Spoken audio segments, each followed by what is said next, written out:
Hey, what's up? It's Jared Hill, and today I wanted to talk to you about the Sony a7II. This is the latest camera to date from Sony on their full-frame alpha line of mirrorless cameras. Now, I did a comparison video recently between this camera and the a7S, which is the camera that came out before this one, which I believe is a better video camera. However, I do believe this a7II is better for photography. So this video is going to be more focused on photography. At the end, I'll talk a little bit about video as far as this DSLR style camera goes, but the focus is going to be on photography. So I have recently fallen in love with these Sony cameras. If you follow along with me on social media or on my YouTube channel, you probably have figured this out. I am slowly transitioning over from Canon to Sony at this time.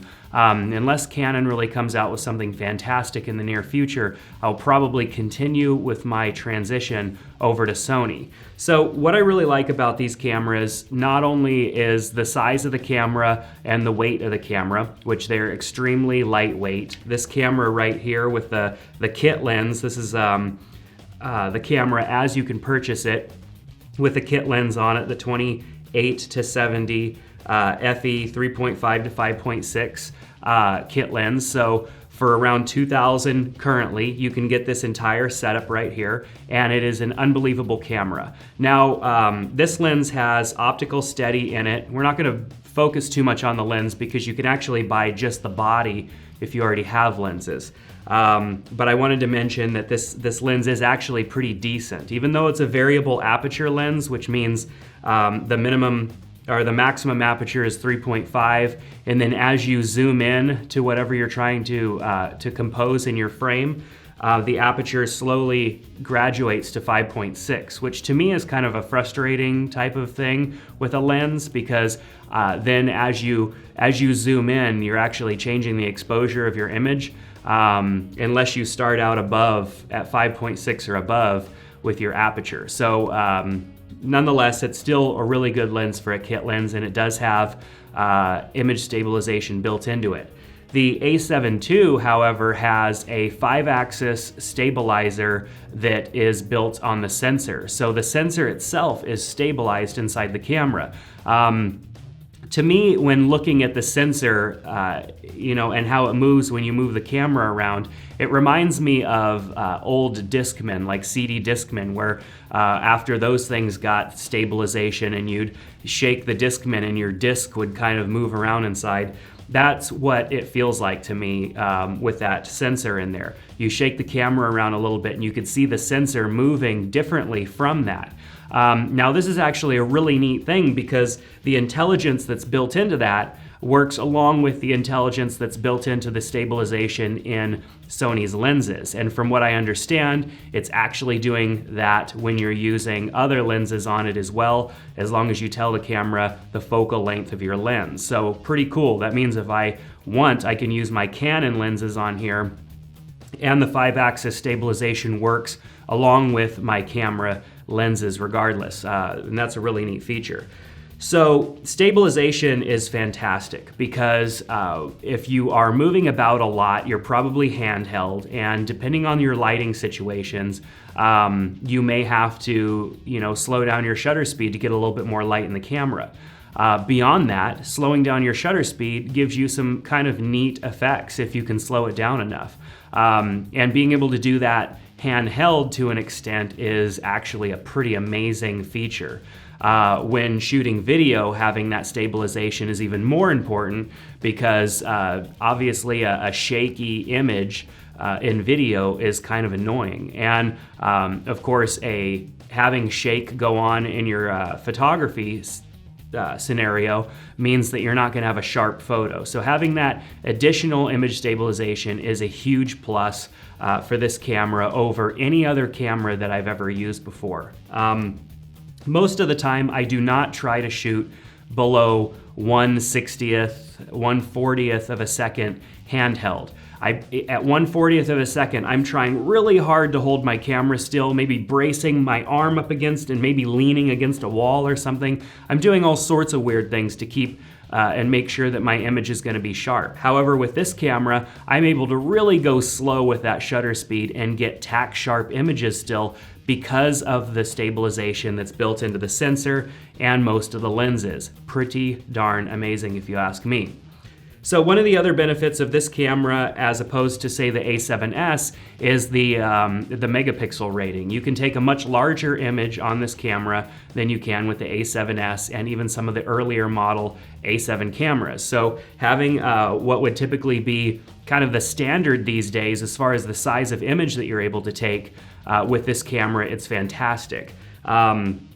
The sensor is just amazing in this camera. The depth, the color depth that you're able to get out of your images, combined with these amazing lenses that Sony produces and some of the lenses that you can get with Zeiss glass coating on them, are just phenomenal. They're beautiful.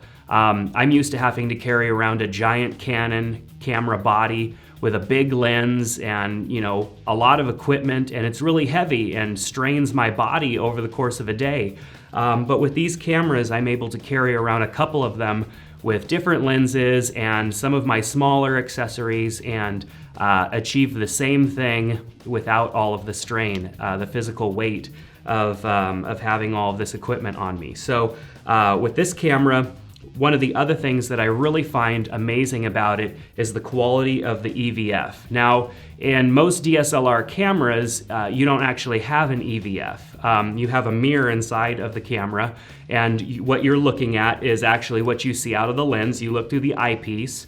You travel down through the camera and out the lens, and you're seeing exactly what you see. Now, that's a neat feature, being able to see exactly what the camera sees as far as through the lens. But with the EVF, you're actually able to see exactly what the camera sees, because you're seeing a digital rendition of what comes out of the lens and through the sensor. You're seeing what the sensor sees, which to me is a little more important, because what we're used to doing on DSLR cameras is taking a picture and then looking on the back of the screen to see what we got. If you're like me, you're taking a lot of pictures of people, and so you're looking on the back of the screen to make sure that everybody was in focus, that nobody blinked their eyes, and that there wasn't anything else weird going on in the photo. Because you can't actually do that in the eyepiece, because you take the picture and there's no feedback in the eyepiece on most DSLRs. However, because this is an EVF, and it's actually very similar to looking at the back of your camera, you're able to see your photo right there. So I'm able to keep my eye on the eyepiece while I'm taking pictures without having to pull the camera down and look at the back of the camera, which I think is a huge feature. In doing family portraits and weddings and different stuff like that, keeping the camera up on your eye and not pulling it down to like look at a photo and distract the person that you're taking a picture of is kind of a huge thing. A lot of people get self-conscious, and then, you know, throughout that process of you looking through the photos, it breaks whatever moment that you had, and being able to just, you know, keep shooting, reviewing your photo in the eyepiece instead of the back of the camera is a huge feature. One of the other things that I feel is improved with this camera is the placement of the buttons. All of these custom buttons are easily accessible with your fingers. You have your custom 1 and custom 2 buttons right here on the top, right behind the shutter, and your custom 3 button right back here where your thumb would typically rest holding this camera. Those buttons are easily customizable to basically whatever feature you want them to achieve when pressed. And what's fantastic about that is that if I want to switch between focus modes or changing some other sort of feature on my camera, I can assign that to one of these buttons and easily access those. Switching out of focal modes is just extremely easy, and sometimes I like to go into manual focus, and because these lenses actually don't have a auto and manual focus button on them, most of the lenses, these E-mount lenses, you have to go into the camera settings in order to make that change. Having those buttons easily accessible definitely helps with that. The increased size and the grip definitely helps out a lot. I love the fact that they moved the shutter button down here instead of having it up top, which felt very point and shoot style, like a small compact camera usually has the button up top. having the shutter button up here where it typically belongs is fantastic. One thing that's increased my speed and as far as being able to adjust my settings manually is the location of all of these kind of rocker or rotary switches on the camera. There's one right here underneath the shutter which allows me to adjust my aperture, which means I could be, framing up a photo and without having to move my fingers or do anything, I can adjust my aperture really easily. On the back of the camera, I'm able to adjust my shutter speed very easily, and that's where my thumb rests. The only one that's a little bit more challenging is the ISO, and you actually have to press the right side of this rotary dial and then access your ISO. That was a little frustrating or confusing to me because on the A7S, all you simply do is start to rotate. You don't have to press any buttons. So it took me a little while to kind of get used to having to push down the button first before rotating. And I know I could probably go in and customize the camera a little bit better, but for me, I kind of like to keep the buttons that are labeled a certain way set and working the way that they came from the factory, because then if I hand this camera to someone else, they're confused because they're looking at something that says ISO. It doesn't do ISO anymore, so I try to keep those settings the same. The batteries on these cameras are pretty small. They don't last a long time. If I was shooting a wedding, I probably would end up having to change the battery 2 to 3 times, as opposed to with my Canon, I could probably shoot 2 full weddings on with my battery grip that holds 2 batteries. I could probably shoot 2 full weddings on a set of batteries, which is pretty phenomenal. But with the battery grip on here, I'm sure I'd be able to shoot an entire day without having to switch batteries, and that's a feature that I'm looking forward to getting when having that when that battery grip becomes available again. Right now, it's currently out of stock. The screen on the back of the camera is extremely nice. It's really flexible. When I'm holding my camera up, trying to get a shot, like holding my camera really high, being able to pull the screen down like this is really nice. And when holding my camera down low, one of the features is the ability to rotate this up basically to a 90-degree angle from the camera itself, which the A7S, just to give you an example, does not go that high. So let's, it goes pretty high, but it doesn't go 90 degrees, such as that one, unless you tuck it in like that, and then you're not seeing your whole image. So there's a little bit more available rotation with this particular LCD screen, and it's an extremely high quality LCD screen as well, which allows you to really see your photos for what they are. And when you zoom in to check your focus or to check something in the photo, you're seeing a very clear image, which normally you would have to put your image on your computer to see that high quality of a kind of a preview of your image. So those are really neat features, I think, of this camera. I like the finish of the body on this camera, which almost kind of has like a texture to it, as opposed to the A7S, which is a really smooth kind of body and a little bit smaller of a body. I like the textured finish. It feels really good in the hand. One thing that is a little challenging to reach is the record button, which is located right back here. If I'm trying to get to record, I really have to crank my thumb down to get to it.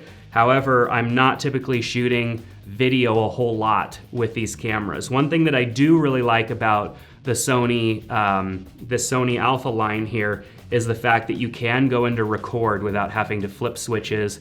If I'm shooting photos and then I want to record a video clip, I just simply hit the button. I don't necessarily get all of the feedback and features on the screen as I would get if I went into video mode, but I'm able to actually start filming right away without having to go into a whole nother setting, which I could have lost the moment by then. So a very neat feature indeed with this camera. The menu system in the camera has a lot of features, and as a Canon shooter, it's taken me a little while to familiarize myself with the menu, but if you're familiar with the typical menu items that are available in Canon, it's not going to be too hard for you to figure out how those work in this Sony a7II. The menu is very simple, straightforward. It's not too easy to get, or not too hard to get lost in that menu. And there's a lot of customizable features, which is one of the things that I really like. One of the other features that I've really liked is actually using external flash with this camera. This camera is very intelligent with external flash, and being that I don't have a whole lot of experience with other Sony Alpha line like the A-mount series cameras, or older versions like the A7 or the A7R versions of this camera, I can't speak for those because I don't have experience with those. However, when I'm using my my external flash mounted to the hot shoe of this camera is very intelligent with being able to show me what I should expect based on the settings that the flash are on. If I have the flash set to a manual setting of 1/32 power, the camera is actually showing me what I should expect to see. It's changing the way that the light meter is displaying the available light and everything. It's giving me feedback that I need to know before actually even taking a photo to test that, which I think is fantastic. It's something that my Canon does not do, and I will get kind of a preview in Canon if I go into live view mode, but with this camera it's doing it in automatically, because I guess you could say these mirrorless cameras are kind of in live view mode all the time. There's no mirrored mode that you're looking through the mirror on the camera, so maybe that's the actual feature there, but nonetheless fantastic. So with this particular lens on the camera, I was able to get some really good photos. In the comparison video that I did between the A7S and this camera here, I used this lens and took some photos with equal settings, took some video just to kind of give a comparison. So if you want to see some comparison stuff between the A7S and this camera here with this particular lens, head on over to that video. It's linked below this video so that you can see that information. Being a manual shooter, someone who shoots in manual mode pretty much 100% of the time, I haven't messed around with the other settings in this camera a whole lot. As far as shutter priority or aperture priority modes. However, I did play with them a little bit just to see how well this camera was responsive to giving the camera a little bit of ability to do some measuring of light and adjustments, which is what the camera is doing when you go into those settings. It was very responsive, just like any other camera. Now, one of the things everybody's been asking me about is the autofocus of this camera. Being that it's a full frame mirrorless camera and it doesn't have the typical features that a normal DSLR would have, how well is it going to autofocus in lower light situations? Now, in outdoor well-lit situations, this camera autofocuses very fast, very snappy, just like most other cameras do. Even the lower end cameras these days autofocus pretty fast in good lighting situations where the camera can differentiate the fact of what it's trying to focus, what you're trying to focus on versus the background. But go into lower light situations, and that's where you start to run into problems with most cameras. Now, this camera is plagued just like any other camera. If it gets too dark, it starts to search and try and find focus. That's gonna happen with pretty much any camera, just because if you bring the lighting down to the point where there's almost no light, the camera has no idea what you're actually looking at and it's trying to find focus. However, in most situations, such as wedding receptions, which is where finding focus matters most to me, I am able to pull focus relatively easily with this camera. Almost, I would say, maybe easier than with my Canon 5D Mark III. And I say this because of the features that this camera has for manual focus. I'm able to actually help the camera if it needs be. I can go into manual focus, and just by turning the barrel of the lens, it automatically zooms in and allows me to see what I'm looking at, and I can help the camera get there. And then from there, it's able to autofocus relatively easy. Now, that is in extremely low light situations. In just normal low light situations, this particular camera has no problem focusing. It has two focusing methods, phase detection as well as contrast autofocus. So that means that it's not just looking for differences between its foreground and background and trying to compare contrasts, it's doing a lot more work beyond just that. Whereas the A7S only has contrast detection for autofocus. So when it's trying to continuously autofocus, the A7S has more trouble than this A7II does. As for image quality, like I said before, the image quality that comes out of the photos in this camera are just beautiful. I've been using this camera a lot for taking pictures of my kids as they play and run around. Used this camera, this particular camera, a lot over the holidays, taking pictures, and it just performs beautifully as a photography camera. And it also does a great job shooting video. Now, ISO sensitivity is one question that I've also gotten a lot with this. This camera, although newer than the A7S, has a significantly lower ISO sensitivity rating than the A7S does. Now, the reason being is because this is a higher megapixel camera. Because the sensor itself is capturing a larger image and trying to pull in more data, it can't be as sensitive as the A7S, which is a much smaller size of photo that it's pulling in. The A7S is only pulling in just a little bit larger than a 12 megapixel image, which is relatively small by today's standards. However, because the sensor doesn't have to pull in as much data, it's able to work on being more sensitive. Whereas this particular sensor is not, is taking much larger photos and cannot be as sensitive with the ISO. Given that, it does perform a little bit better in lower light situations than my Canon 5D Mark III, and that's where a lot of people were asking me for comparisons. I also did a comparison video between this camera and the Canon 5D Mark III, and I have some low light samples. If you want to take a look at that video, you can see the comparisons in low light between the two cameras. Now, as far as low light goes between this camera and the A7S, the A7S does do a better job taking photos and video in lower light situations. However, you're only going to get that 12 megapixel photo. If that is okay and you don't need anything larger than a 12 megapixel photo and low light is an issue for you, then I would recommend going with the A7S over this camera. However, if you're a photographer who occasionally shoots video, who wants photos that are larger than 12 megapixel, you definitely have to go with this camera. This camera performs on all levels really well and compares definitely to the Canon 5D Mark III. In that video, at the end of the video, I almost apologized in saying that, you know, this Canon 5D Mark III and this Sony a7II, you can't even say that one is better than the other because both of them are fantastic cameras. Now, given the Canon 5D Mark III is a fairly old camera by the standards of technology, and this is a brand new camera, but the 5D Mark III is still a great performing camera by today's standards. And this camera is definitely great performing as well, especially considering its size, the available lenses that you can get for it, and just you know, the fact that you can capture the kind of video that you can in it.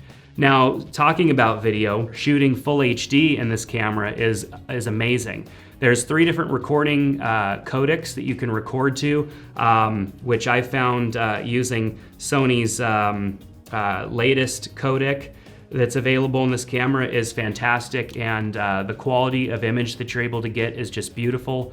I think one of the biggest features when being a shooter of photos and video is being able to just go and shoot video right on the fly without having to switch any knobs or any toggles on your camera. I think that's a huge feature. The quality of the 1080 video that comes out of this camera is very usable, considering the small body size of this camera. That's why you've probably heard so many people talking about the A7S as far as video goes. It's such a small camera body and it captures such a beautiful image that it just makes it even more of a functional tool than even the Canon 5D Mark III, which is already way smaller than most other video cameras out there. So the video quality of this camera is also fantastic, and I no longer am carrying around, you know, several different cameras for several different purposes. I have this camera that I use predominantly because it shoots a bigger photo, a bigger size photo. And then in low light situations, I'll even pull out my A7S. Because this camera has a bit better autofocusing capabilities, I end up using it much more than the A7S unless I'm trying to shoot in really low light situations. Then I'll go to the A7S. I feel like the A7S is a better video camera than it is a photography camera, as I feel that this camera is a better photography camera than it is a video camera. So if you're looking for a new camera, if you already have Sony E-mount stuff, then it's a no-brainer to pick up one of these cameras. If you're thinking about switching, which is which one of the big deals for me was switching to a totally different platform than what I've ever been used to, it's definitely something to consider. The fact that these cameras are so small, so agile, the quality is there, the features are definitely there. It really just comes down to, why haven't you done it?